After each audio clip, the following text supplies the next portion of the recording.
Eu acho que o ponto principal dessa história de quem sai da CLT e vai para o mundo dos negócios, para o empreendedorismo, o ponto central é a coragem. Eu sou jornalista por formação, né? Trabalhei por 17 anos em alguns jornais do Rio de Janeiro. Minha vida era entrevistar as pessoas, sabe?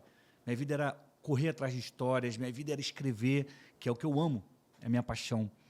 E, num determinado momento, eu entendi que eu estava um pouco limitado. Eu queria crescer, eu via pessoas crescendo, mas eu dependia sempre dos outros para ter um aumento salarial. Eu dependia de alguém sair da empresa para que eu pudesse ocupar aquela vaga que é melhor. Eu falei, caramba, por quanto tempo eu vou viver nisso? Agora, o meu mergulho no empreendedorismo, ele tem a ver também, Ricardo, com a descoberta do meu propósito. Quando eu descobri que o meu propósito era compartilhar conhecimento, e eu poderia fazer isso em qualquer lugar, não apenas no jornal, não apenas na imprensa, mas na internet, mas por meio dos livros, mas por meio dos meus filmes, do cinema documentário, aí eu tomei coragem de dar esse passo, de cruzar a barreira entre a CLT e o desafiador mundo do empreendedorismo. E eu decidi vir para São Paulo, fiz uma mudança não só de carreira, mas também uma mudança geográfica, vim para São Paulo, comecei a trabalhar com meu irmão, durante 1 ano a gente trabalhou junto, e depois eu segui um caminho, né, como mentor de comunicação, como eu iniciei a minha imersão à chave de ouro, eu comecei a vender cursos na internet, tenho meu podcast, então comecei a me posicionar no mundo digital e me tornei um empreendedor, né, da comunicação no universo digital. Coragem, visão, ambiente e bons conselhos. Acho que é o que a gente precisa para cruzar essa barreira. Com certeza. Você passou durante 18 anos no jornal, não é isso? Uhum. E com certeza teve um medo de sair. Eu queria que você explicasse um pouco isso, porque muita gente que está aqui nos escutando fica muito na zona de conforto em relação a isso, tem uma boa ideia e essa zona de conforto prejudica o crescimento. Eu queria que você falasse um pouco como foi esse medo, essa superação de medo de sair realmente de 18 anos de uma estrutura, de uma história realmente vencedora, Sim. Né, de grandes projetos, de grandes matérias, sim, e se tornar empreendedor. Tem medo, tem apego, porque eu construí uma carreira da qual eu me orgulho. Tem pessoas que passaram pela imprensa, pelo jornalismo, e que nunca fizeram nada demais e podem abandonar a carreira e está tudo bem. Mudar para algumas pessoas é melhorar a vida. Mas eu estava deixando uma carreira em que eu tenho muito orgulho, em que eu colecionei prêmios, em que eu colecionei amigos, em que eu contei grandes histórias, em que eu, de fato, ajudei com informação. Então, não foi fácil para mim deixar o jornalismo, deixar o jornal. Tá aí o apego emocional a uma história que eu sempre sonhei. Desde os 13 anos de idade, Ricardo, eu sonhava em ser repórter. Poxa. E aos 25, eu estava no maior jornal do país. Aos 28, eu trabalhava na coluna mais lida do país.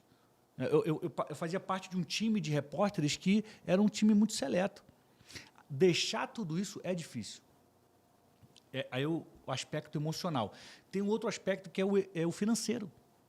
Quando você está na CLT, você tem certeza do seu salário, você tem férias, você tem um 13º. Na empresa que eu trabalhei, por último, eu tinha participação nos lucros, que é uma espécie de 14º salário. Então, assim, era muito bom.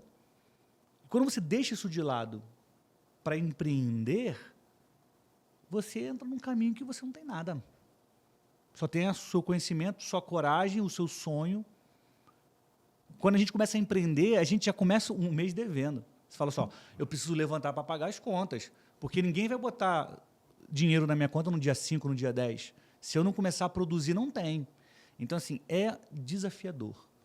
Dá medo. Bate na gente essa coisa de eu vou deixar de lado aquilo tudo que eu construí, a minha história. Mas aí você precisa entender quem você é, para o que você foi chamado e o quanto você quer contribuir com o mundo à sua volta.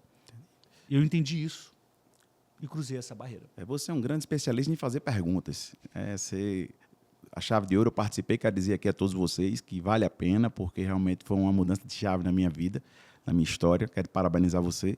E você faz realmente, para o empreendedor brasileiro, é um importante, porque as perguntas certas são as respostas certas da sua vitória. Quero que dizer a vocês aqui. Saibam perguntar, procure pessoas que saibam lhe responder perguntas que vocês, as dúvidas de vocês. Isso é muito importante, porque vocês têm que escolher conselheiros para a sua jornada. Muito bom. Pô, obrigado pelo elogio. Eu vou aproveitar aqui e vou te fazer umas perguntas também, porque esse é o meu ofício, né? O que eu mais gosto é fazer perguntas e entrevistar as pessoas e extrair delas o melhor, né? Eu queria entender como você entrou na rota de vencedor, que é a jornada do empreendedorismo, né? Como você começou a empreender?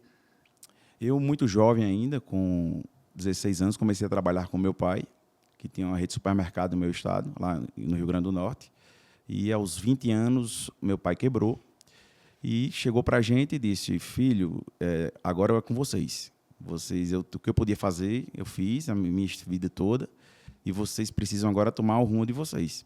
E eu tive coragem, sempre fui um cara de muita coragem, de realmente muita determinação, e eu quero dizer aqui a vocês que tenham coragem, tenham determinação para vencer, porque a coragem é muito importante. A gente não se abater com o problema. O problema chega para a gente vencer. E vim aqui para São Paulo com 20 anos, 21 anos, realmente trabalhar realmente do início, para coordenar uma equipe aqui de supermercado, da parte de higienização de supermercado. E comecei a trabalhar de baixo, carregar mesmo balde de água, ver todos os processos, realmente de um processo de higienização. E voltei para Natal, depois de 6 meses, já com esse processo já superado, sabendo que poderia ser feito, e fui ser gerente da empresa. Depois, né, de supervisor e depois gerente, o cara que supervisor e gerente, comecei para coordenar equipes, que eu acho que é muito importante. Aprendi todo o processo, tudo que se podia ser feito, até para aprender para cobrar. E graças a Deus eu consegui trabalhar nessa empresa por 5 anos e depois tive coragem de empreender, de abrir meu negócio.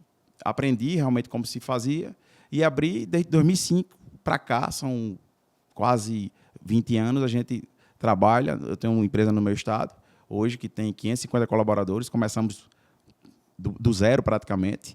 E, graças a Deus, com muito processo, a gente vem enfrentando, mas sem desistir, que é o mais importante.